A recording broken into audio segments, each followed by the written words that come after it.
चलिए अब बात करेंगे छत्तीसगढ़ की खबरों की और सबसे पहले बात करते हैं लाल आतंक पे प्रहार। तो नारायणपुर के अबुझमाड़ में सुरक्षा बलों और नक्सलियों के बीच बड़ी मुठभेड़ हुई है, जिसमें 8 नक्सली ढेर हुए हैं। सभी के शव बरामद कर लिए गए हैं। मुठभेड़ के दौरान एक जवान के भी शहीद होने की खबर है, जबकि 2 घायल जवानों को अस्पताल में भर्ती कराया गया है। मारे गए नक्सलियों की संख्या और भी बढ़ सकती है। इस साल जनवरी से अब तक 161 दिन में जवानों ने 141 नक्सली ढेर किए हैं। पुलिस को सूचना मिली थी कि कुतुल, फरसबेड़ा, कोड़तामेटा इलाके में भारी संख्या में नक्सली मौजूद हैं। इसके बाद बस्तर संभाग के जगदलपुर, दंतेवाड़ा, कोंडागांव और कांकेर से डीआरजी और एसटीएफ के करीब 1400 जवानों ने ऑपरेशन के लिए भेजे गए। पिछले 3 दिनों से जवान नक्सलियों के खिलाफ ऑपरेशन चला रहे हैं। अफसरों का कहना है कि जब जवान लौटेंगे तब और जानकारी मिल पाएगी।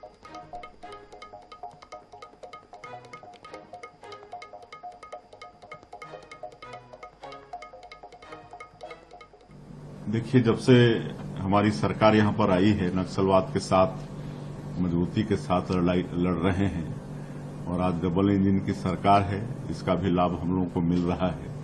लगातार नक्सली मारे भी जा रहे हैं, कई बड़े बड़े इनामी नक्सली भी मारे जा रहे हैं। उनकी गिरफ्तारी भी हो रही है, आत्मसमर्पण भी कर रहे हैं और एक बड़ी लड़ाई हम लोग लड़ रहे हैं। और आज ही 8 नक्सली मारे गए हैं और पूरी लड़ाई में हम देखेंगे तो बड़ी अच्छी सफलता हम लोगों को मिली है।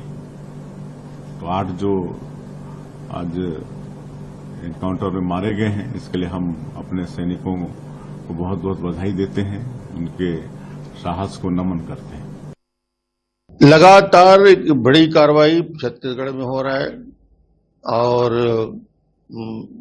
माननीय गृह मंत्री अमित शाह जी के निर्देश पे छत्तीसगढ़ सरकार तेजी के साथ कार्रवाई कर रही है। विजय शर्मा जी, हमारे गृह मंत्री जी, बेहतर तरीके से इसका संचालन विभाग में बैठकर कर रहे हैं। अबुझमाड़ में जाकर इस प्रकार का इनकाउंटर करना बहुत बड़ी बात है और ऐसी बड़ी सफलता से निश्चित रूप से नक्सलियों के पैर उखड़ेंगे। इधर छत्तीसगढ़ में बलौदाबाजार हिंसा मामले में सियासत थमने का नाम नहीं ले रही है। इस घटना पर दोनों ही दलों में जुबानी जंग जारी है। वहीं आगजनी की घटना का अंजाम देने नागपुर से 250 लोगों को बुलाए जाने की खूब चर्चा हो रही है। आखिर इन लोगों को किसने बुलाया, ये एक अब बड़ा सवाल है।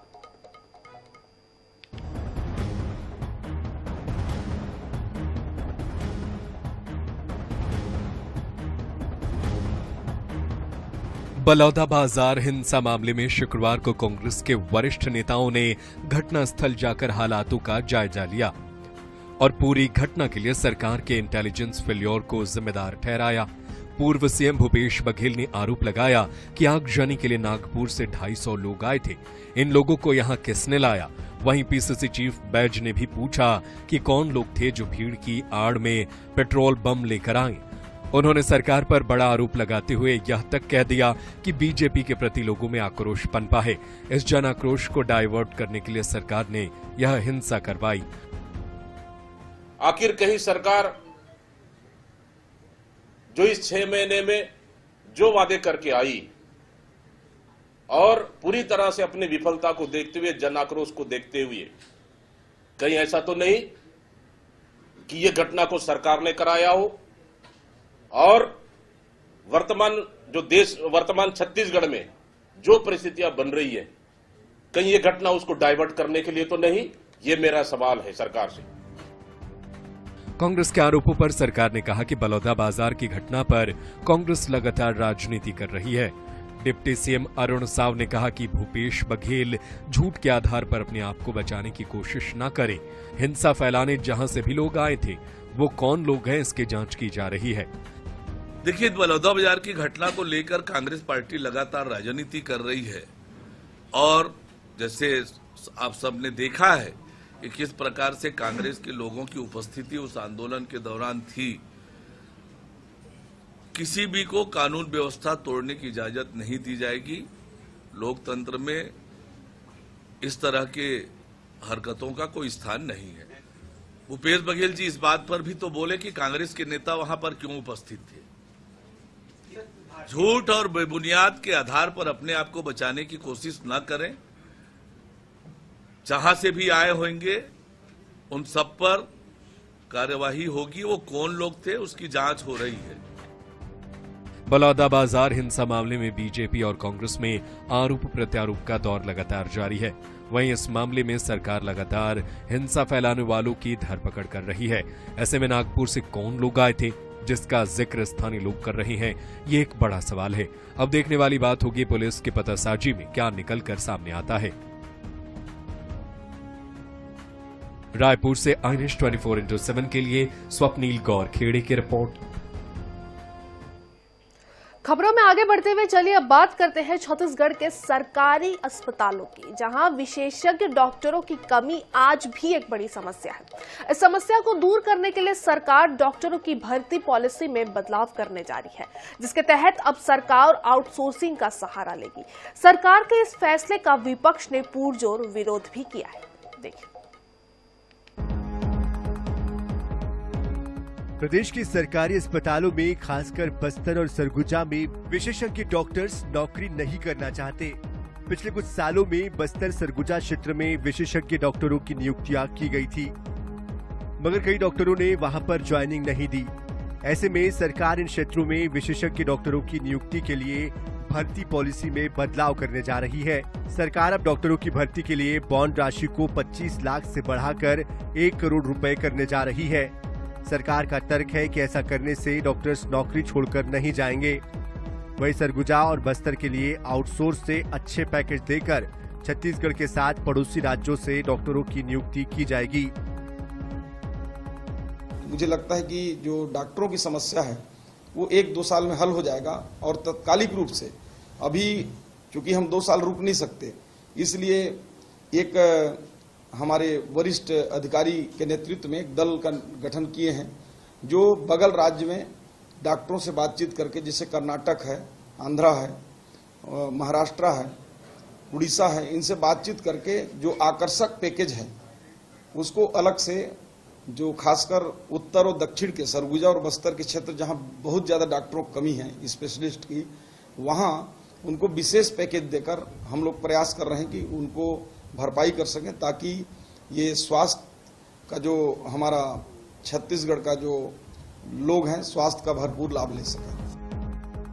छत्तीसगढ़ में आउटसोर्सिंग से डॉक्टरों की भर्ती के फैसले पर कांग्रेस ने निशाना साधा है। पीसीसी चीफ दीपक बैज ने कहा है कि बीजेपी सरकार के दिल दिमाग में आउटसोर्स बसा है।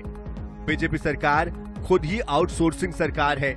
पिछले 15 सालों में चपरासी से लेकर अधिकारी तक आउटसोर्सिंग भर्ती करते थे। कांग्रेस ने इसका विरोध किया था, अब भी विरोध करेगी। देखिए, सरकार खुद ही आउटसोर्सिंग सरकार है और इनके दिमाग दिल में आउटसोर्सिंग बसा हुआ है। पिछले 15 साल की सरकार में भी देखे, चपरासी से लेके अधिकारी तक आउटसोर्सिंग का इन्होंने भर्ती भी किए। हम लोगों ने विपक्ष में रहते हुए हम लोगों ने उसका विरोध किया। फिर सरकार आए, स्थानीय बेरोजगारों के पेट में लात मारकर फिर आउटसोर्सिंग के माध्यम से कुछ आरएसएस के लोगों को एंट्री करना, क्या ये प्लानिंग तो नहीं है? मतलब आउटसोर्सिंग नीति सीधा सीधा है छत्तीसगढ़ के बेरोजगारों के लिए सबसे बड़ा अपमान है। प्रदेश में आउटसोर्सिंग के माध्यम से नियुक्तियां एक बड़ा सियासी मुद्दा रही है। बहरहाल सरगुजा और बस्तर जैसे क्षेत्रों में विशेषज्ञ डॉक्टरों की कमी दूर करने के लिए की जा रही पहल पर किसी को भी ऐतराज नहीं होना चाहिए। वैसे सरकार की कवायद कितनी सार्थक साबित होगी, ये तो आने वाला वक्त ही बताएगा। रायपुर से आईएनएस 24/7 के लिए स्वप्निल गोरखेड़े की रिपोर्ट। इधर बिलासपुर सांसद तोखन साहू केंद्रीय राज्य मंत्री बनने के बाद पहली बार रायपुर पहुंचे। मोदी मंत्रिमंडल में तोखन साहू को केंद्रीय आवास एवं शहरी विकास राज्य मंत्री बनाया गया है। केंद्रीय मंत्री साहू ने आईएनएस से खास बातचीत में कहा कि मैं छत्तीसगढ़ और बिलासपुर की जनता का अभिनंदन करता हूं, नमन करता हूं। भारतीय जनता पार्टी सबका साथ सबका विकास मूल मंत्र के सिद्धांतों पर हम सब काम करेंगे। उन्होंने कहा कि डबल इंजन की सरकार से छत्तीसगढ़ का विकास होगा। राज्य मंत्री बनने के बाद पहली बार छत्तीसगढ़ दौरे में पहुंचे हुए हैं। किस प्रकार से उनका कहना है, उनसे भी चर्चा करेंगे, उनसे भी जानेंगे उनका क्या कुछ कहना है। सर आप आए हुए हैं, कार्यकर्ता जो है लगातार यहाँ पर। आपका स्वागत है, सभी मीडिया पत्रकार साथियों का सबका स्वागत है, अभिनंदन है। कई योजनाएं जिसकी राशि बची हुई है, तो क्या कुछ प्रयास रहेगा ताकि राज्य हमारे जितनी परियोजनाएं जो प्रक्रिया में है उसको जल्द पूरा करेंगे। सर राज्य में कांग्रेस की सरकार जो थी वो कहते आई है कि केंद्र ने हमेशा भेदभाव किया है, मंत्री बनाए जाने पर आपको कभी भारतीय जनता पार्टी किसी के साथ भेदभाव नहीं करती, सबका साथ सबका विकास। जैसे कि आपने खुद भी सुना, क्या कुछ इनका कहना है? आपको बता दें कि जिस प्रकार से छत्तीसगढ़ में केंद्रीय राज्य मंत्री बनने के बाद पहली बार वह छत्तीसगढ़ दौरे पर पहुंचे, इस दौरान उनका भव्य स्वागत जो है वो किया गया। साथ ही उनका कहना है कि केंद्र जो है सबका साथ सबका विकास लेकर जो है आगे बढ़ती है। अब देखने वाली बात ये कि आने वाले समय में क्या कुछ प्रयास जो है वो होते हैं। कैमरामैन भूपेश जांगड़े के साथ दामिनी बंजारे, INS 24/7 रायपुर। रुक करते हैं अगली खबर का, जो कि रायगढ़ से निकल के सामने आ रही है, जहां छातामूड़ा चौक में आयोजित हेलमेट वितरण कार्यक्रम में प्रदेश के वित्त मंत्री OP चौधरी ने शिरकत की। उनके अलावा कलेक्टर और पुलिस अधीक्षक भी उपस्थित रहे। इस दौरान वित्त मंत्री ने कहा कि सड़क दुर्घटनाओं में बिना हेलमेट के गाड़ी चलाना लोगों के जान जाने का बड़ा कारण है, इसलिए हेलमेट का उपयोग करना बहुत ज्यादा ही जरूरी है। बता दें कि रायगढ़ में यातायात सुरक्षा को लेकर पुलिस प्रशासन की ओर से सुरक्षा अभियान चलाया जा रहा है। इस अभियान के तहत बिना हेलमेट वाहन चालकों का चालान किया जा रहा है, साथ ही उन्हें हेलमेट भी वितरित किया जा रहा है। सर हम लोगों ने ये कार्यक्रम इस प्रकार से डिजाइन किया है कि हमारे जिले में बिना हेलमेट के कारण काफी डेथ हो रही है, तो ये एक जागरूकता कार्यक्रम है जिससे हम सभी लोगों को जागरूक कर हेलमेट पहन के निकलो, ताकि आगे से कहीं आपके साथ एक्सीडेंट ना हो। आगे से कहीं आपके साथ अगर एक्सीडेंट होता भी है तो गंभीर चोट ना लगे। बाइक सवार में जब भी एक्सीडेंट होता है उनकी डेथ तभी होती है जब सर पे गंभीर चोट लगती है। बाकी एक्सीडेंट पे इंजरी हो सकती है पाँव में, हाथ में, लेकिन डेथ नहीं होगी अगर आपने हेलमेट पहना हुआ है। थाना क्षेत्र में ये कार्यक्रम करेंगे और 5000 लोगों को हेलमेट वितरण करके जागरूकता फैलाएंगे। सर जैसे जैसे विकास हो रहा है, सड़कें, हेवी व्हीकल्स पूरे देश में जब संचालित हो रही है, विशेषकर इंडस्ट्रियल एरिया में और हर तरफ के एरिया में आजकल हेलमेट न पहनने के कारण बहुत सड़क दुर्घटनाओं में मृत्यु हो जाती है। इसी के मद्देनजर रायगढ़ पुलिस के द्वारा SP साहब की अगुवाई में बहुत बड़ा अभियान प्रारंभ किया गया है कि जो हेलमेट नहीं पहना रहता है उसको 500 रुपये का फाइन किया जाता है, बट उससे ज़्यादा राशि का हेलमेट प्रदान किया जा रहा है। इसमें अलग अलग समाज सेवी संस्थाओं की मदद भी ली जा रही है। सबको मोटिवेट करते हुए हेलमेट वितरण किया गया। रायगढ़ ट्रैफिक पुलिस के द्वारा विशेष कार्यक्रम चलाया जा रहा है, जिसके अंतर्गत जो भी 2 पहिया वाहन बिना हेलमेट के मिलता है उसका 500 रुपये का चालान काटा जाता है। साथ ही में उसकी सुरक्षा के लिए उसको कोई चोट ना लगे इसके लिए उसको फ्री में हेलमेट बांटा जा रहा है। इधर धमतरी में लंबे समय से ऑनलाइन कपड़े बेचने का काम कर रही गुडवे कंपनी को पुलिस ने बंद करवा दिया है। साथ ही कर्मचारियों को धमतरी छोड़ने को भी कहा गया है। बता दें, यहां काम करने वाली 2 युवतियों ने कोतवाली थाने में कंपनी के अधिकारियों पर गंभीर आरोप लगाते हुए शिकायत की। युवतियों ने बताया कि उन्हें मोटी कमाई का लालच देकर काम पर बुलाया गया, साथ ही रहना और खाना मुफ्त देने का वादा किया गया था, लेकिन यहाँ कमाई तो दूर, खाना भी ठीक से नहीं दिया जाता है। घर वालों से बात नहीं करने दिया जाता है, मारपीट भी की जाती है।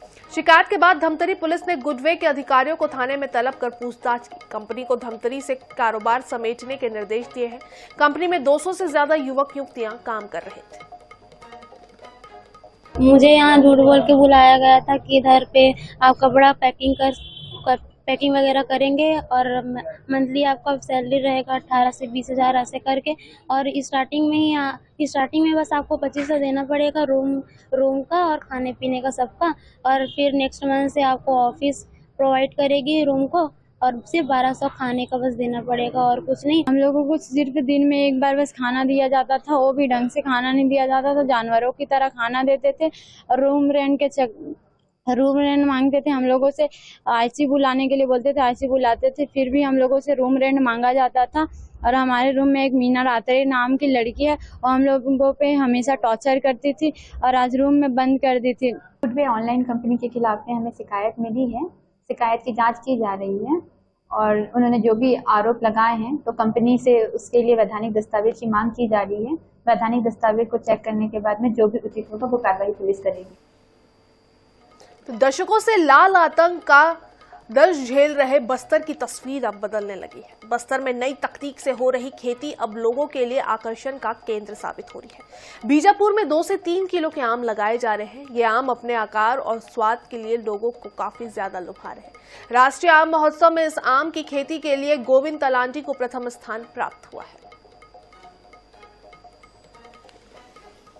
की राजधानी रायपुर में आम महोत्सव जो है वो मनाया जा रहा है और इस राष्ट्रीय आम महोत्सव में 327 से ज्यादा वैरायटी के आम जो है वो लाए गए हैं, जिनमें से कुछ खास आम की तस्वीरें हम आपको दिखा देते हैं। आप ये देख रहे हैं, ये आम जो है वो बीजापुर का है और ठीक इसी प्रकार से एक और आम आप देखेंगे कि इसका वजन कितना है, ये तो ये भैया किसान जो है वो बता पाएंगे।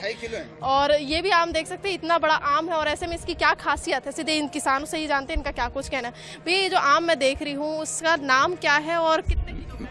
मैडम ये आम है ना, हाथीजूल आम है, एक ग्राम नुकनपाल तहसील बीजापुर जिला बीजापुर से है ना, तो 2 से 4 किलो के लगभग होता है आम, है ना। इसमें खासियत क्या है, क्योंकि पहला स्थान इसको मिला, खास क्या रहता है? इसमें आम का 100 पीस के लिए है ना मैडम, 100 पीस के लिए, खाने के लिए भी पकने से बहुत अच्छा स्वादिष्ट है। कितने साल से आप कृषि में 20 वर्षों से हो रहा है, इसका खेती किया जा रहा हूँ, आम की बागान। बीजापुर में क्या इसकी डिमांड है, कितना खास है? यहाँ तो बहुत ज्यादा है इसकी किस्म। बीजापुर हो चाहे बस्तर हो, नक्सलवाद के लिए जाना जाता है, तो ऐसे में किसानों के लिए कितना खास है वहाँ पर इस प्रकार से खेती करना? क्या नई तकनीक भी अपना रहे हो? हाँ, नई पुराने तकनीकी से खेती कर रहे हैं, है ना मैडम। पुराने तकनीकी, नया तकनीकी से नहीं, पुराने तकनीक से करते आ रहे हैं खेती। की अगर बात करेंगे इसके पेड़ की, तो कितना समय इसको लगता है एक फल देने? इसको तैयार होने में 5-6 साल लग जाते हैं मैडम, 5-6 साल लग जाती है आने। इसमें कम से कम अभी 5-6 साल तैयार हो गया, उसमें अभी कम से कम 200-250 फल पल चुके हैं। जैसे कि आपने खुद भी सुना इनका क्या कुछ कहना, तस्वीरें भी आपको दिखा देती हुई आप देखेंगे कि यहाँ पर द्वितीय स्थान जो है बीजापुर के दूसरे आम को मिला है और ठीक इसी प्रकार से वो लगभग 1.5 से 2 किलो का एक आम आता है, जिसका रेट जो है वो काफ़ी कम है, लेकिन इसमें जो है काफ़ी ज़्यादा इसकी डिमांड देखी जाती है और लगभग किसानों को भी इसकी काफ़ी अच्छी आय जो है वो इससे होती है। अब देखने वाली बात यह है कि कृषि के क्षेत्र में और क्या कुछ नया होता है। कैमरामैन इकराम के साथ दामनी बंजारे, INS 24/7 रायपुर। इधर छत्तीसगढ़ के मुख्यमंत्री विष्णुदेव साय कई विभागों की लगातार मैराथन बैठक कर रहे हैं। शनिवार को सीएम साय ने स्वास्थ्य विभाग की समीक्षा बैठक की और स्वास्थ्य विभाग में रिक्त पदों पर भर्ती के निर्देश भी दिए। साथ ही सभी संभागों में स्पेशल डॉक्टर्स की नियुक्ति के निर्देश दिए हैं। वहीं सुपेबेड़ा में किडनी की समस्या को दूर करने के लिए स्थायी हल खोजने को भी कहा गया है। इसके साथ ही सीएम साय ने PHE कृषि PWD की भी समीक्षा बैठक ली और सभी विभागों के लिए आवश्यक दिशा निर्देश भी दिए हैं। चुनाव खत्म होने के बाद सीएम साय काम को गति देने के लिए लगातार समीक्षा कर रहे हैं।